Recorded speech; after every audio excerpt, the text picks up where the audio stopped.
नमस्कार बच्चों, कैसे हैं आप सब। आई होप आप सभी बहुत अच्छे होंगे और मौज मस्ती के साथ पढ़ाई भी डेफिनेटली कर रहे होंगे। इस वीडियो में हम लोग class 10 chapter 8 introduction to trigonometry की एक्सरसाइज 8.2 के सभी क्वेश्चंस को बहुत डिटेल में सॉल्व करने वाले हैं। और हाँ, सभी क्वेश्चंस का टाइम स्टैम्प भी आपको डिस्क्रिप्शन बॉक्स में मिल जाएगा। तो अगर ये वीडियो आपको काम की लगती है तो देर किस बात की है, कॉपी पेन उठाइए, फोकस बनाइए और आ जाइए। मिलते हैं म्यूजिक के दूसरी तरफ।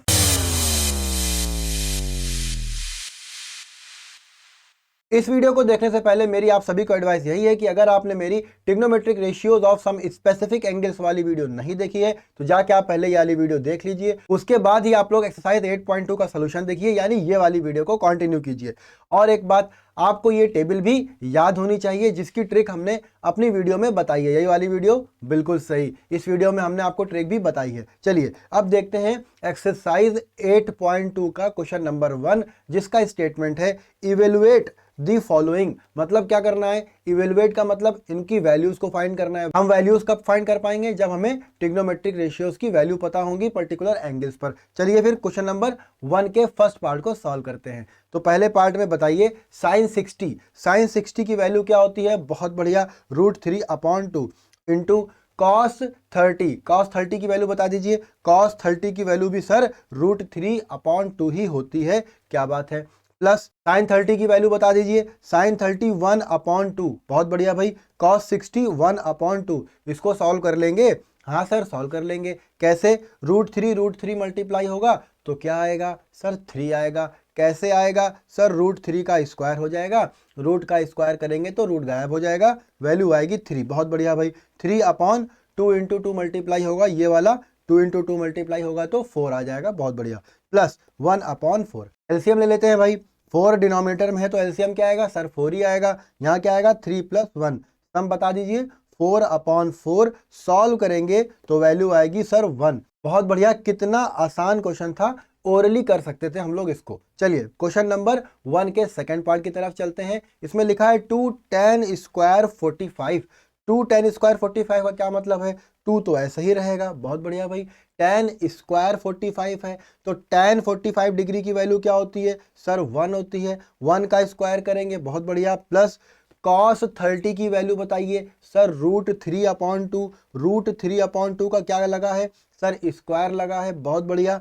माइनस sin 60 की वैल्यू बताइए सर, √3/2। sin 60 पर भी स्क्वायर चिपका है, ये लगा दिया। अब आप स्क्वायर को कैलकुलेट भी कर सकते हैं, डायरेक्ट कैंसिल आउट भी कर सकते हैं, ये आपकी मर्जी पे डिपेंड करता है। तो यहाँ क्या आएगा, 2 + √3 का स्क्वायर करेंगे 3/4 माइनस, यहाँ पर भी सेम वैल्यू आएगी। इनको क्या कर दें सर, इनको कर दीजिए आप शहीद। बहुत बढ़िया। तो वैल्यू क्या आएगी आखिरी में, आखिरी में वैल्यू आ रही है 2। यही आपका आंसर हो जाएगा। आसान क्वेश्चन है ना। बहुत बढ़िया भाई। Part 3, cos 45। cos 45 की वैल्यू क्या होती है सर, 1/√2 होती है। फिर एक बड़ा वाला अपॉन लगा दीजिए, ठीक है ना। बहुत बढ़िया। sec 30 की वैल्यू किसको याद है, अगर sec 30 की वैल्यू याद नहीं है तो हमें पता है sec cos का रेसिप्रोकल होता है, इसका मतलब 1/cos 30 होगा। cos 30 की वैल्यू क्या होती है सर, cos 30 की वैल्यू √3/2 होती है। तो √3/2 हम अगर इसको ऐसे समझें, यहाँ पर कुछ नहीं तो डिनोमिनेटर में 1, तो बीच का बीच से मल्टीप्लाई, किनारे का किनारे से। ये कैलकुलेशन वही बच्चे समझ पाएंगे जिसने मेरी पिछली वीडियोस को देखा है, जिसमें हमने ये कैलकुलेशंस को एक्सप्लेन किया है। तो यहाँ पर फाइनल फ्रैक्शन क्या आएगा, 1 इंटू बोलो 2/1 इंटू √3। बहुत बढ़िया। इसका मतलब ये हो गया कि 2/√3, यही तो हुआ 2/√3। ये 2/√3 किसकी वैल्यू है सर, 1/cos 30 की। और 1/cos 30 का मतलब क्या है सर, sec 30 है। बहुत बढ़िया। तो हम sec 30 की वैल्यू क्या रख दें सर, 2/√3 रख दीजिए। चलो भाई समझ में आ गया। अब क्या किया जाए, अब करेंगे हम लोग cosec 30 की वैल्यू फाइंड। जिसको डायरेक्ट याद है वो डायरेक्ट भी रख सकता है। सुनो मेरी बात, कोसेक होता है साइन का रेसिप्रोकल। साइन 30 की वैल्यू होती है 1/2। 1/2 को रेसिप्रोकल कर देंगे तो कोसेक 30 कितना आएगा, बहुत बढ़िया सर 2 आएगा। अब एक बात समझ लो, हम बार बार फॉर्मूलों को रिवाइज क्यों करते हैं कि आपको सारे फॉर्मूले, सारी वैल्यूज एकदम रट जाएं, कोई भी डाउट ना रहे, याद करने में कोई भी प्रॉब्लम ना हो। ठीक है, तो बोर ना होइएगा, साथ साथ रिवाइज करते हुए, दोहराते हुए चलिएगा, जिससे आपको एग्जाम्स के टाइम में या जब आप खुद से क्वेश्चन को सॉल्व करेंगे तो बार बार सोचना नहीं पड़ेगा, आपके टिप्स पे सारी वैल्यूज याद होंगी। चलिए, कोसेक 30 की वैल्यू आ गई 2। अब क्या करें सर, 2 के नीचे कुछ नहीं है, हम 1 अज्यूम कर सकते हैं। बिल्कुल बच्चों वाली कैलकुलेशन बता रहे हैं, जिनको कैलकुलेशन पता है वो डायरेक्ट करेंगे, जो कैलकुलेशन में कंफ्यूज होता है उसके लिए ये है। समझ में आ रही है बात? अच्छा, तो देखो 1/√2 तो ऐसा ही रहा। ठीक है भाई, √3 और 1 का एलसीएम ले लिया, नीचे क्या आएगा सर? √3 आएगा। अच्छा भाई, अब देखो यहाँ पर क्या लिखें, √3 से √3 को डिवाइड करना पड़ेगा, वैल्यू 1 आएगी, 1 को 2 से मल्टीप्लाई करना पड़ेगा, यानी कि यहाँ पर 2 आएगा। जिसको बिल्कुल नहीं पता है कैसे सॉल्व करना है वो थोड़ा सा इंतजार करना, अभी इसी में आगे बता देंगे। प्लस यहाँ पर देखें क्या आएगा, 2√3 आएगा। बहुत बढ़िया भाई। अब देखो ये वैल्यू लानी है, जिसके ये समझ में नहीं आई एक बार और देखो, समझना बात को। यहाँ पर देखें अगर हम नीचे डिनोमिनेटर में, तो दो फ्रैक्शंस का सम है। फ्रैक्शंस को कैसे ऐड करते हैं, इनका डिनोमिनेटर सेम कर लेते हैं। डिनोमिनेटर सेम कैसे करेंगे सर? इसमें √3 से मल्टीप्लाई कर दीजिए दूसरे वाले में, और डिवाइड भी कर दीजिए। इससे क्या फ़ायदा होगा, समझना बात को। इससे फ़ायदा ये होगा कि 1/√2 ये ऐसा ही रहेगा, नीचे आपका डिनोमिनेटर सेम हो जाएगा, 2/√3 प्लस, अब बोल दो क्या आ जाएगा, यहाँ आ जाएगा 2√3/√3। अब तो इसको ऐड कर लोगे? हाँ सर ऐड कर लेंगे। क्या आएगा? 1/√2। समझ में आ रही है बात? अपॉन 2 + 2√3, 2 + 2√3/√3। यही वैल्यू आई थी पहले जब हमने एलसीएम लेके सॉल्व करा था। चलो भाई, समझ में आ गया होगा। अब क्या करें सर, ऊपर का नीचे से मल्टीप्लाई, बीच वालों का आपस में मल्टीप्लाई कर दीजिए, बस। और क्या करना है, चलो फिर करते हैं। 1 × √3 आएगा, समझ आ रही है बात? और नीचे बताओ √2, 2 + 2√3, ये वैल्यू आएगी या नहीं? हाँ सर यही वैल्यू आएगी। अब इसको सॉल्व किया जाए, बहुत ध्यान से कैलकुलेशन को समझना। देखो इसकी वैल्यू को सिंप्लीफाई करना है। क्या किया जाए सर? डिनोमिनेटर में ब्रैकेट के अंदर 2 कॉमन दिख रहा है, कॉमन बाहर निकाल लेते हैं। √2 × ठीक है, 2 कॉमन बाहर निकाल लिया, तो ब्रैकेट के अंदर क्या बचेगा सर? 1 प्लस, बोलो 1 + √3 बचेगा। ये बात समझ आ रही है या नहीं? बहुत बढ़िया भाई। अब बात को समझो, यहां पर डिनोमिनेटर में स्क्वायर रूट में वैल्यू आ रही है, बात समझ में आ रही है? और स्क्वायर रूट के अंदर जो नॉन परफेक्ट स्क्वायर नंबर होते हैं वो किस तरह के नंबर होते हैं सर? इर्रेशनल नंबर होते हैं। तो हमें दिख रहा है कि डिनोमिनेटर कैसा है सर? इर्रेशनल है। बहुत बढ़िया। तो इर्रेशनल को रेशनल में कन्वर्ट करने की जो प्रोसेस होती है वो क्या होती है सर? उसको रैशनलाइजेशन बोलते हैं। उसमें क्या किया जाता है सर? अगर ब्रैकेट में यानी एडिशन या सब्ट्रैक्शन के साथ कोई वैल्यू है तो उसके अपोजिट साइन के साथ मल्टीप्लाई और डिवाइड करते हैं फ्रैक्शन में। ऐसा क्यों करते हैं सर? एक फॉर्मूला होता है a² - b² = a - b, a + b। वो आइडेंटिटी हमको मिलने लगती है अपोजिट साइन से। अच्छा भाई, और बताओ, और अगर सर सिंपली उसमें रूट लगा है, समझ रहे हो, जैसे ये √2, तो उससे भी मल्टीप्लाई डिवाइड कर देंगे। जैसे √2 को √2 से अगर मल्टीप्लाई करेंगे तो क्या वैल्यू मिलेगी? √2 का स्क्वायर, और √2 का स्क्वायर करने पर रूट गायब हो जाएगा। इससे हमने देखा कि एक इर्रेशनल वैल्यू रेशनल वैल्यू में बदल गई। तो हम क्या करें सर? ऐसा करिए कि √2 को रेशनल करने के लिए √2 से मल्टीप्लाई और डिवाइड कर दीजिए। अच्छा चलो ठीक है, बात समझ में आती है। और बताओ क्या करें सर? अब ब्रैकेट के अंदर वाली वैल्यू को भी रेशनलाइज करना होगा, तभी पूरा फ्रैक्शन रेशनलाइज होगा। तो क्या किया जाए सर? 1 - √3 से मल्टीप्लाई, 1 - √3 से डिवाइड भी कर दीजिए। तो इससे क्या फायदा होगा ये बात आप समझो, ये बात समझना बहुत ध्यान से। देखो √3 और √2 दोनों ही रूट के अंदर वैल्यू हैं, तो इसको हम ऐसे लिख सकते हैं, पहले तो साथ में लिख के दिखा देते हैं, ये वैल्यू मिल रही है। अच्छा देखो यहाँ पर 2 और ये √2 और √2 भी साथ में आ गया, सब कुछ एक साथ लिख के दिखा रहे हैं जिससे कोई कंफ्यूजन ना हो बाद में कि ये सर आया कहाँ से। समझ में आई बात? चलो ये वैल्यू आ रही है मेरे पास फाइनल मल्टीप्लाई और डिवाइड करने के बाद।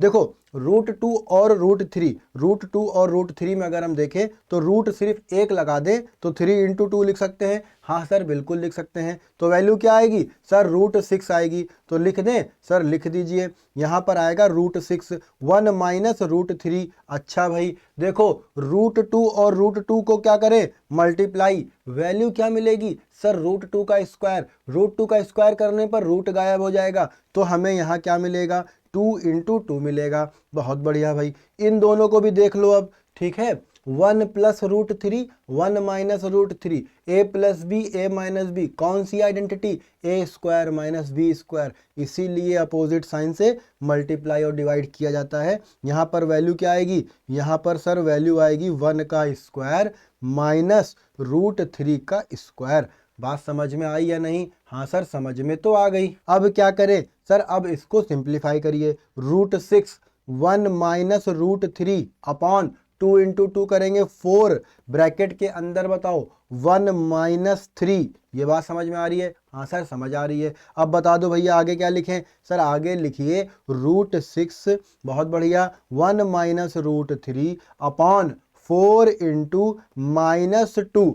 समझ आ रही है बात? 4 × -2। ये -2 मेरा आ रहा है, कुछ बच्चों का -2 नहीं आएगा अगर वो सॉल्व करेंगे। इसकी क्या वजह है? इस वजह को समझो बहुत ध्यान से। हमने यहाँ पर 1 + √3 कंसीडर करा, इसलिए इसको हमने 1 माइनस √3 से मल्टीप्लाई और डिवाइड करा। अगर आप लोग √3 + 1 लिखेंगे तो आप √3 - 1 से मल्टीप्लाई और डिवाइड करेंगे, उससे कोई प्रॉब्लम नहीं है। एडिशन कम्यूटेटिव लॉ को फॉलो करता है। तो अगर आप कैलकुलेशन सही कर रहे होंगे तो आपका आंसर बिल्कुल सही आएगा। तो चलिए अब फाइनल आंसर की तरफ हम लोग आगे बढ़ते हैं। इसको सिंप्लीफाई कर लेते हैं। वैल्यू क्या आएगी? √6 को जब 1 से मल्टीप्लाई करेंगे √6 आएगा, माइनस √6 × √3, यही तो आएगी वैल्यू। हाँ सर यही वैल्यू आएगी, अपॉन माइनस का 4 × 2 = 8। ये बात समझ आ रही है या नहीं? हाँ सर समझ तो आ रही है। अब क्या करें भैया बताओ? सर देखिए जब √6 और √3 दोनों मल्टीप्लाई हो रहे हैं तो इनको आप साथ में लिख लीजिए। चलो भैया लिख लिया तुम्हारे कहने पर। और डिनोमिनेटर में क्या है सर? -8।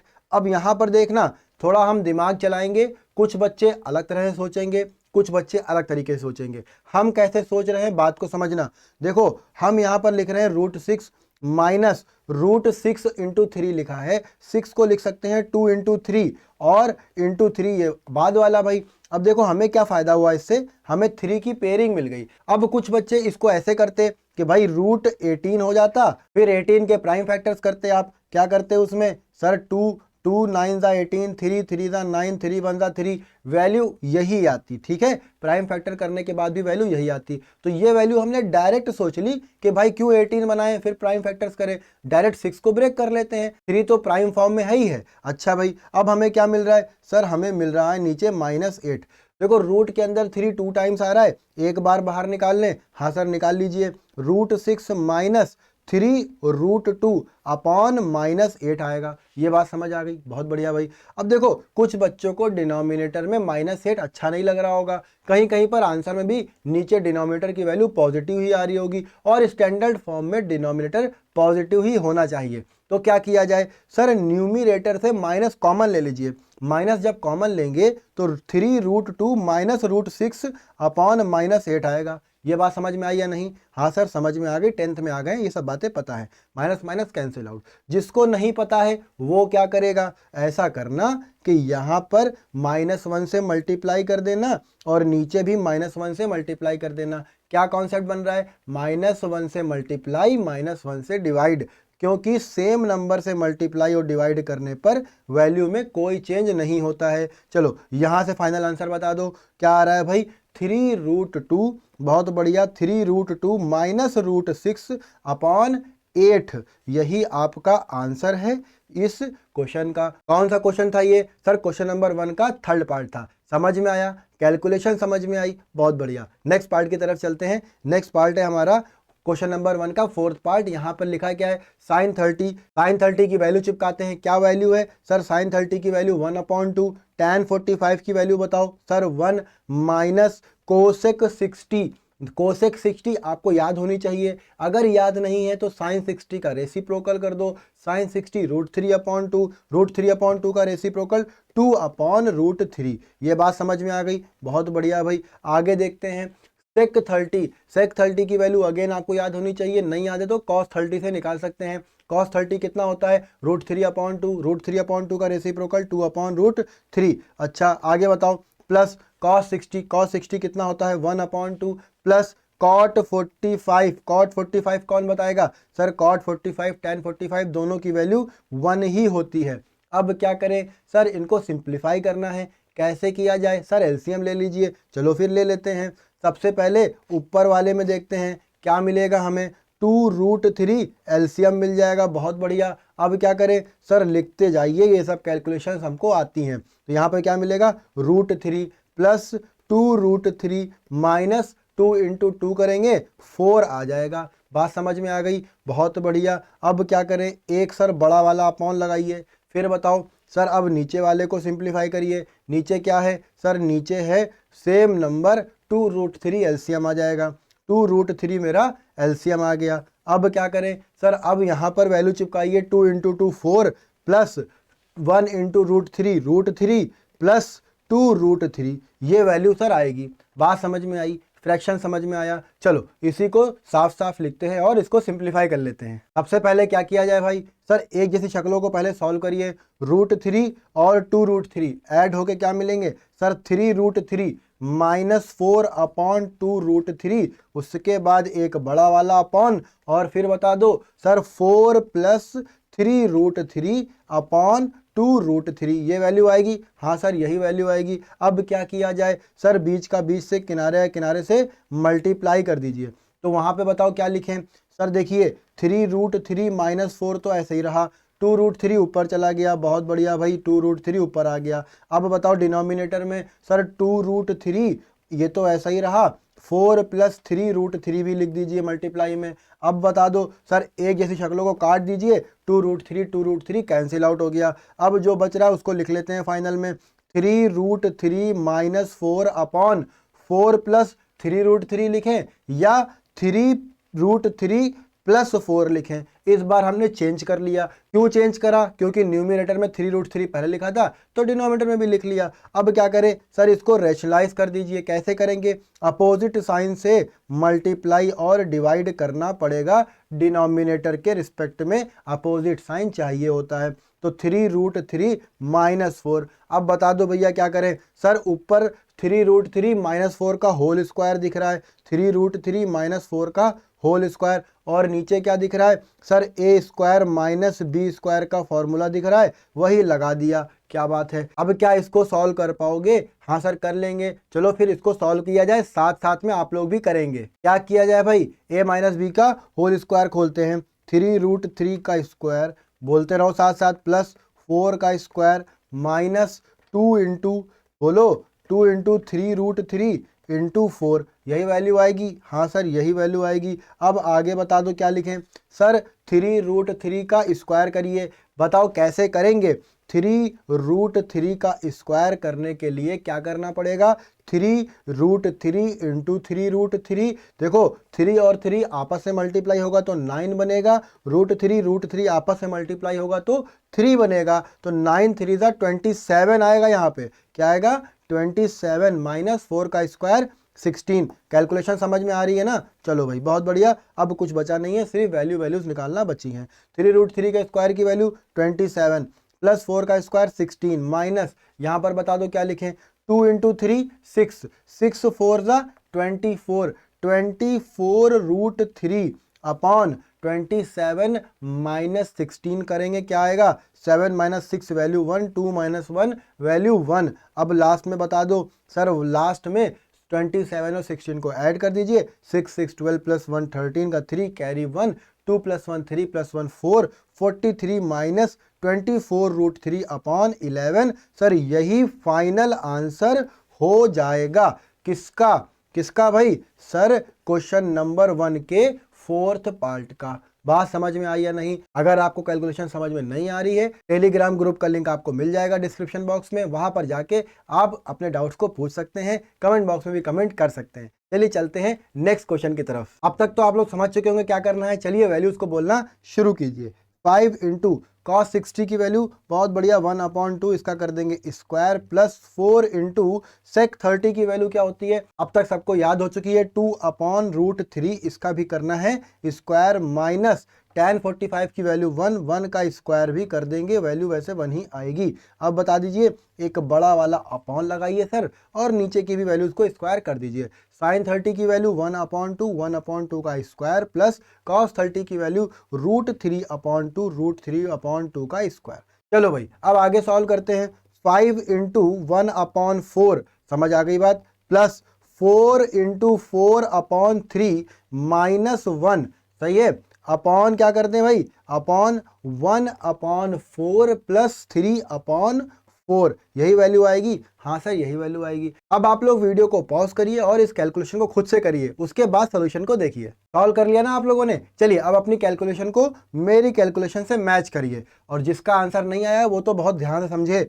5/4 प्लस 16/3 माइनस 1/4 यही वैल्यू आएगी। हाँ सर यही वैल्यू आएगी। डिनोमिनेटर में 4/4 है, उसको कैंसिल भी कर दिया, वहां पे बच गया 1। अब क्या बच रहा है मेरे पास फाइनल में, 5/4 प्लस 16/3 माइनस 1, यही बच रहा है कि नहीं? हाँ सर यही बच रहा है। अब एलसीएम बताइए 4 और 3 का, बहुत बढ़िया, 12 आएगा। 12 एलसीएम लिख दिया हमने। आगे बताइए 5 इंटू 3 करेंगे, 5 इंटू 3 करेंगे वैल्यू 15, प्लस 16 को 4 से मल्टीप्लाई करना होगा, 16 4 ज़ा 64, माइनस 1 को 12 से मल्टीप्लाई करना होगा। अब ऐड कर लेते हैं पहले, 5 प्लस 4 9, 6 प्लस 1 7, माइनस 12/12, यही वैल्यू है। बहुत बढ़िया भाई, आखिरी बताइए क्या आएगा। 9 माइनस 2 करेंगे 7, और 7 माइनस 1 करेंगे तो 6/12, यही आपका फाइनल आंसर होगा क्वेश्चन नंबर 1 के 5th पार्ट का। तो आई होप आप लोग को ये क्वेश्चंस और कैलकुलेशन दोनों चीजें समझ में आ रही होंगी।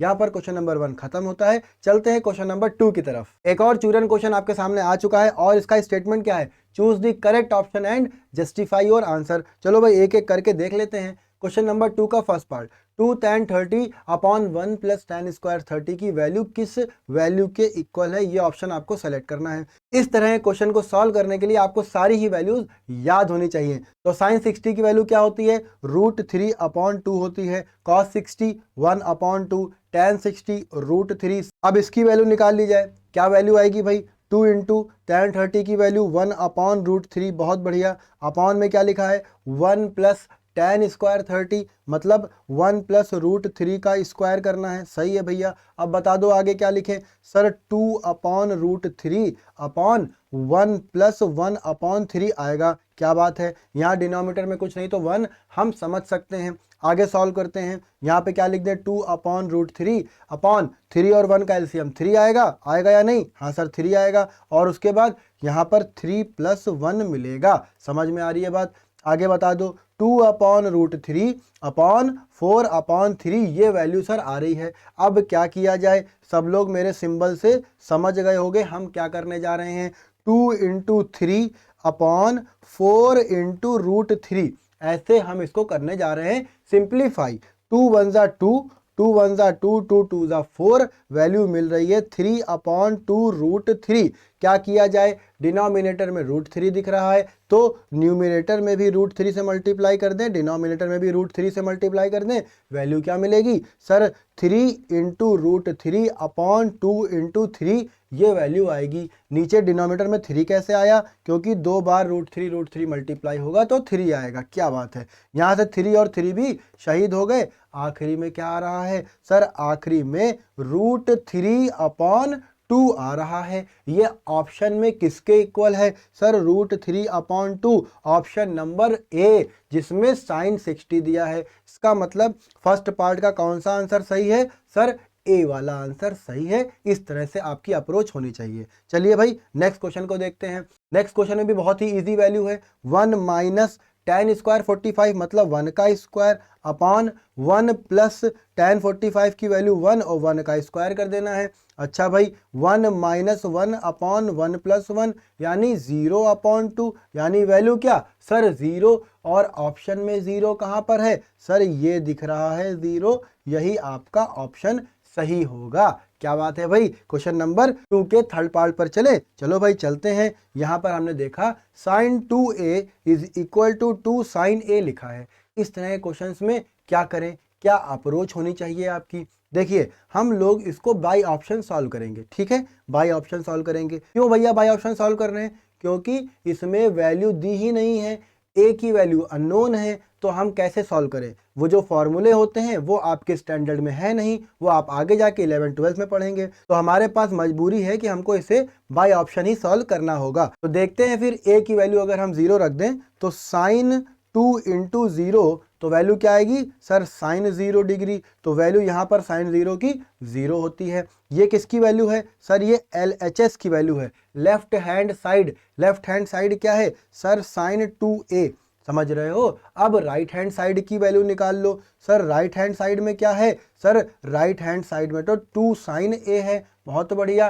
फिर साइन a की वैल्यू बताओ सर, साइन a की जगह पर आपको 0 रख देना होगा, यानी कि साइन 0 हो जाएगा। अब साइन 0 की वैल्यू 0 होती है तो 2 को 0 से मल्टीप्लाई करेंगे तो वैल्यू 0 ही आएगी। इस तरह से हम देखते हैं कि यहाँ पर लेफ्ट हैंड साइड और राइट हैंड साइड इक्वल आ गए, और लेफ्ट हैंड साइड और राइट हैंड साइड इक्वल आ गए, तो ये ऑप्शन मेरी इस given equation sine 2a is equal to 2 sine a को सेटिस्फाई करता है। इसका मतलब यही a की वैल्यू सही है। अब यहीं पर हम खत्म नहीं कर सकते, ये तो मेरा तुक्का था कि पहली बार में फिट हो गया। अगर ये पहली बार में फिट ना होता तो सारी वैल्यूज को हमें रख के चेक करना होता। तो चलिए सारी वैल्यूज को एक बार हम आपको चेक करके दिखाते हैं। देखिए बी पार्ट में देखते हैं, तो लेफ्ट हैंड साइड की वैल्यू बताओ, तो 2 इंटू 30 करेंगे तो 60 आएगा, यानी कि साइन 60 डिग्री। बात समझ में आ रही है, 2 इंटू 30 यानी 60 डिग्री, 60 डिग्री की वैल्यू होती है √3/2। बहुत बढ़िया।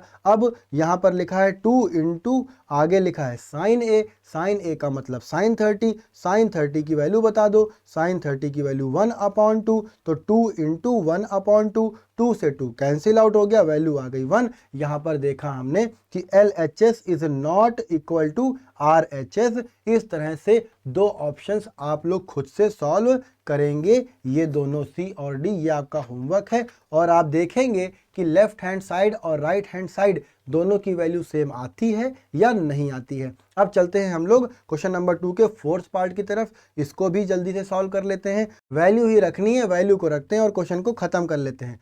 2 इंटू tan 30 की वैल्यू बता दीजिए 1/√3। आगे बताइए 1 माइनस tan स्क्वायर 30 मतलब 1/√3 का स्क्वायर। अब आगे देखिए 2/√3 अपॉन बड़ा वाला मतलब इसके बाद क्या आएगा 1 माइनस 1/3, यही आएगी वैल्यू। सही है भैया। अब हम डायरेक्ट कैलकुलेट कर रहे हैं, 2/√3 अपॉन 3 माइनस 1/3, यही वैल्यू आएगी। कैसे आई, यहाँ पर एलसीएम लेने के बाद आई। अब इसको सिंप्लीफाई कर लिया जाए, 2/√3 अपॉन 3 माइनस 1 करेंगे 2 आएगा, 2/3 आएगा। ये बात समझ में आ रही है, सही है भैया। अब देखो इसको ध्यान से, तो ये कुछ ऐसे लिखा है 2/√3 अपॉन 2/3, तो बीच का बीच से किनारे से मल्टीप्लाई करेंगे तो वैल्यू क्या आएगी, यहाँ से हमें मिलेगा सर 2 इंटू 3 अपॉन 2 इंटू √3। समझ में आ रही है बात या नहीं? हाँ सर समझ आ रही है। 2 से 2 कैंसिल आउट कर दीजिए और इसको फर्दर सिंप्लीफाई करेंगे तो √3 से मल्टीप्लाई √3 से डिवाइड करेंगे तो हमें 3√3/3 मिलेगा, और 3√3/3 में 3 से 3 को कैंसिल आउट कर देंगे तो फाइनल आंसर √3 आएगा। फाइनल आंसर क्या आएगा सर, √3 आएगा। अब ये √3 किसकी वैल्यू होती है, कौन बताएगा सर? √3 tan 60 की वैल्यू होती है, यही आपका सही आंसर हो जाएगा tan 60।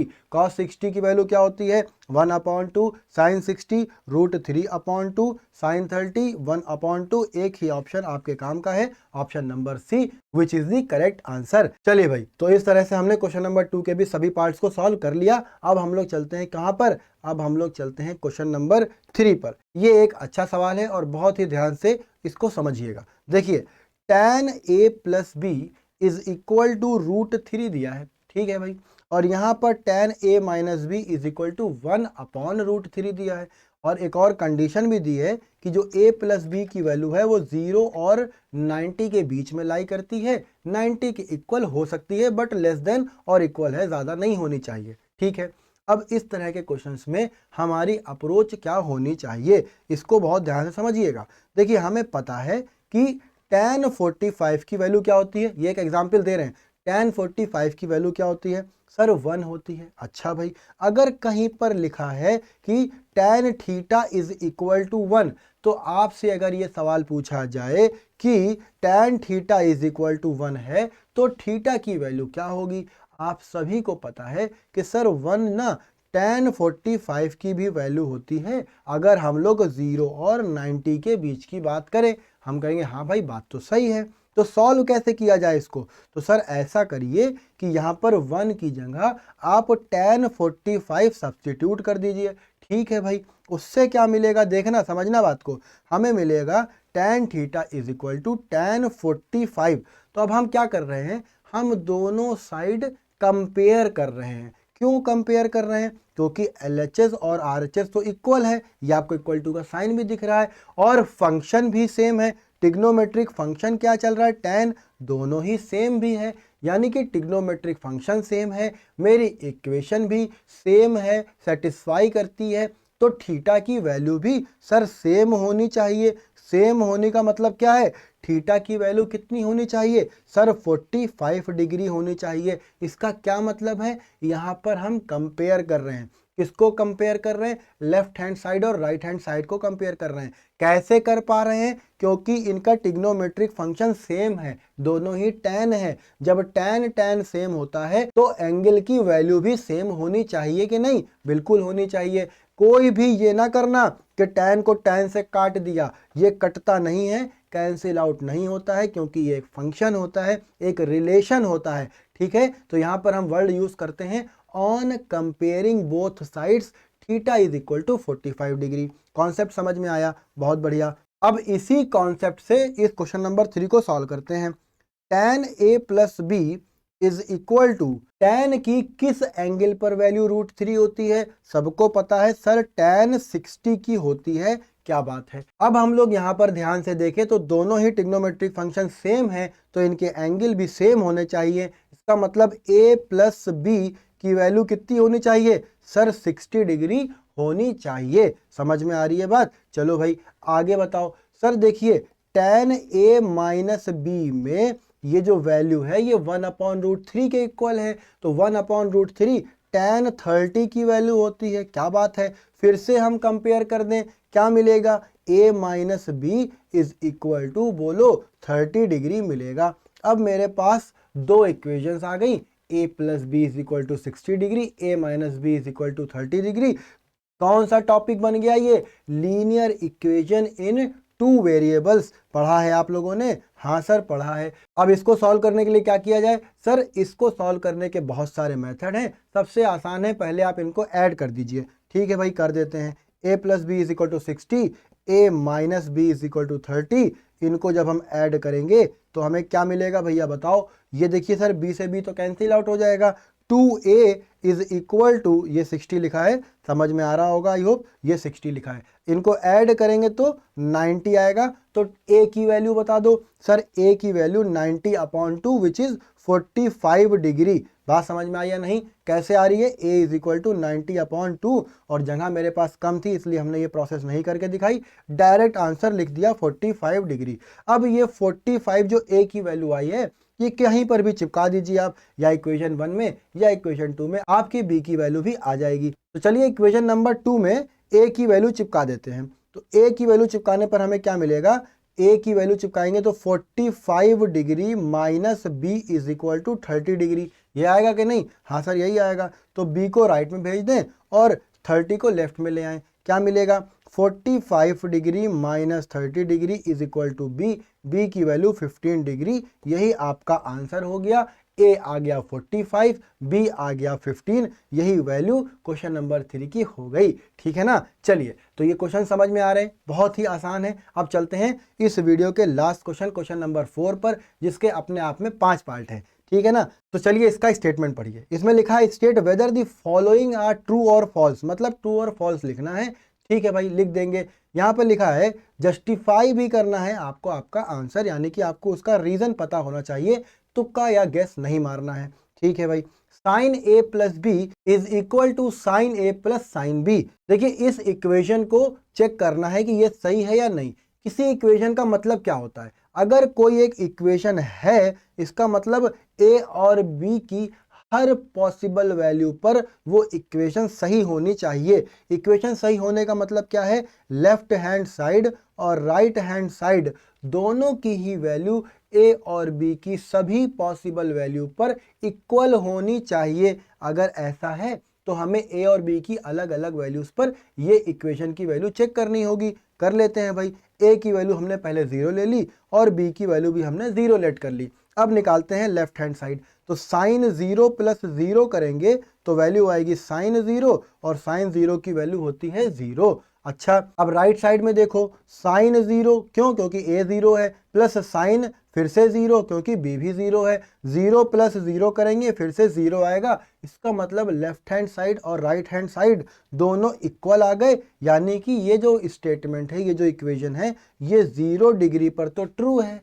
बट हमने क्या कहा? अगर कोई इक्वेशन है तो ए और बी की हर पॉसिबल वैल्यू पर ये वैल्यू इक्वल होनी चाहिए। कौन सी? लेफ्ट हैंड साइड और राइट हैंड साइड। तो अब मेरा ये कर्तव्य बनता है कि हम एटलीस्ट 2 या 3 वैल्यूज पर इसको और चेक करें, और अपनी ये जो इंफॉर्मेशन हमने फाइंड करी है इसको क्रॉस चेक करें कि ये इक्वेशन सही है या नहीं है। तो अब क्या करें?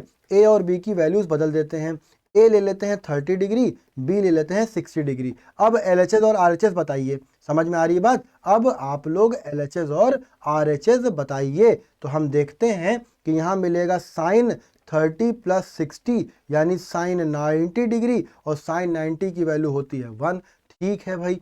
साइन ए की वैल्यू 30 लिया है, प्लस बी की वैल्यू 60 ली है, तो साइन 30 कितना होता है? 1/2। साइन 60 कितना होता है? √3/2। इनको ऐड करेंगे 1 प्लस √3/2। क्या ये दोनों इक्वल है? नहीं सर, इक्वल तो नहीं है। जब ये इक्वल नहीं है तो ये इक्वेशन भी ट्रू नहीं हुई, क्योंकि ए और बी की हर पॉसिबल वैल्यू पर ये ट्रू होना चाहिए, जो कि ये ट्रू नहीं आ रहा है। इसका मतलब ये हो गया आपका फॉल्स। बात समझ में आया नहीं? हाँ सर, समझ में तो आ गई। आगे देखते हैं। The value of sine theta increases as theta increases. इसका क्या मतलब है ये भी समझते हैं। देखो, किसकी बात कर रहे हैं? साइन की। क्या हो रहा है सर? थीटा की वैल्यू बढ़ रही है, 0, 30, 45, 60, 90।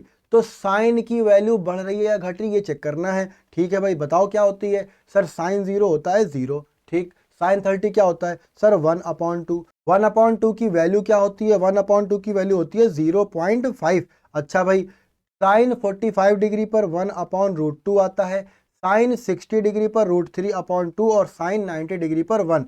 तो आप लोग इसकी वैल्यूज खुद से फाइंड करिएगा, ये आपका होमवर्क है। 1/√2 की वैल्यू फाइंड करिए और √3/2 की वैल्यू फाइंड करिए डेसिमल्स में, और आपको ये वैल्यू दिखेंगी कि ये धीरे धीरे वैल्यू 1 की तरफ बढ़ रही है, मतलब वैल्यू बड़ी हो रही है। समझ में आ रही है बात? वैल्यू 0 से 1 की तरफ धीरे धीरे बढ़ रही है। का मतलब ये हुआ कि ये जो स्टेटमेंट है ये कैसा है? सर ये तो ट्रू है। बहुत बढ़िया। आगे क्या लिखा है? सर आगे लिखा है the value of cos theta increases as theta increases.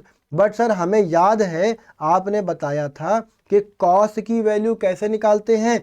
Sir sign की वैल्यू को पलट देते हैं, यानी कि ये 1√3/2, 1/√2, 1/2 और ये 0। और अभी अभी आपने बताया और हमने कैलकुलेटर से सॉल्व भी करा कि साइन की वैल्यू 0 से 90 डिग्री की तरफ वैल्यू बढ़ती है। क्या होता है? बढ़ती है। और सर जब हम उसी वैल्यू को उल्टा करके लिख देंगे तो ऑब्वियसली वो वैल्यू सर क्या होगी? सर वो वैल्यू तो घटनी चाहिए, वो वैल्यू तो डिक्रीज होनी चाहिए। इसका मतलब कॉस की वैल्यू क्या होनी चाहिए?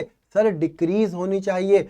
क्योंकि साइन की वैल्यू इंक्रीज होती है, ये स्टेटमेंट सही है, इसलिए कॉस की वैल्यू डिक्रीज होनी चाहिए। समझ में आई बात? बहुत बढ़िया। तो ये बताओ ये ट्रू हुआ या फॉल्स? सर फॉल्स हुआ, फॉल्स। चलो अब फोर्थ पॉइंट के बारे में बताओ। फोर्थ पार्ट को देखो भैया, यहाँ लिखा है sine theta is equal to cos theta. Equal है मतलब साइन और कॉस दोनों इक्वल हैं for all values of theta. मतलब ये हुआ कि थीटा की कोई भी वैल्यू हो, हमेशा लेफ्ट हैंड साइड और राइट हैंड साइड इक्वल आ रहे हैं। और तुम्हारे सामने पूरी की पूरी टेबल ही लिखी है साइन और कॉस की, क्या बताओ इक्वल हैं? देखो 0 डिग्री पर, 0 डिग्री यहाँ पर थीटा की तरह काम कर रहा है, 0 डिग्री यहाँ पर थीटा की तरह काम कर रहा है। 0 डिग्री पर ही देखा हमने कि साइन की वैल्यू 0 है और कॉस की वैल्यू 1 है। इसका मतलब ये हुआ कि left hand side is not equal to right hand side. It means this statement 4 is also a false statement. बात समझ में आई या नहीं? हाँ सर समझ में आ गई। अच्छा भाई ये बताओ क्वेश्चन नंबर 4 का 5th पार्ट खुद से कर पाओगे? Cot A is not defined for A is equal to 0 degree. Table की वैल्यू याद करना और फिर चेक करना कि क्या ये ट्रू है या फॉल्स।